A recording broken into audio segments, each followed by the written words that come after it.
আসসালামু আলাইকুম। আমরা এখন আছি নকলা উপজেলার ১ নং গণপতি ইউনিয়নের বিহারীপাড় গ্রামে।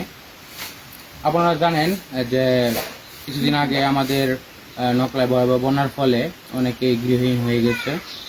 আর উনার ঘরটা অবস্থা খুবই ভয়াবহ। ভিডিওতে যাকে দেখতে পাচ্ছেন উনার নাম সুলতানা, বয়স ৭০, স্বামী মৃত সুরুজ্জামান। আপনারা দেখতে পাচ্ছেন এই অসহায় মহিলার ঘরটির অবস্থা। তার এই ঘরটি অনেক বছর আগের। ওনার স্বামী থাকাকালীন এই মাটির ঘরটি করা হয়। ভয়াবহ বন্যার ফলে ওনার ঘরটি ক্ষতিগ্রস্ত হয়েছে, যা থাকার উপযুক্ত না, কিন্তু টাকার অভাবের কারণে এই ঘরেই জীবনযাপন করছেন। পরিশেষে একটি কথাই বলতে চাই, মানবিক দৃষ্টিতে আমাদের সবাইকে এগিয়ে আসা জরুরি এবং ওনার ঘরটি পুনর্নির্মাণের প্রয়োজন। আপনাদের কাছে অসহায় মহিলাটির আবদার একটু বলেন সবার কাছে।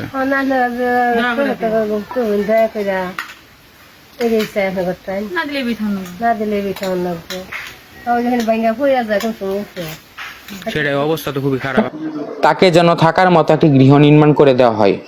আপনারা যে যা পারেন আর্থিকভাবে সাহায্য করুন। উপরে বিকাশ নগদ নাম্বার দেওয়া হলো। আমরা কথা দিচ্ছি আপনাদের আর্থিক অনুদানের মাধ্যমে ওনার ঘরের ব্যবস্থা করে দিব ইনশাআল্লাহ। ধন্যবাদ সকলকে।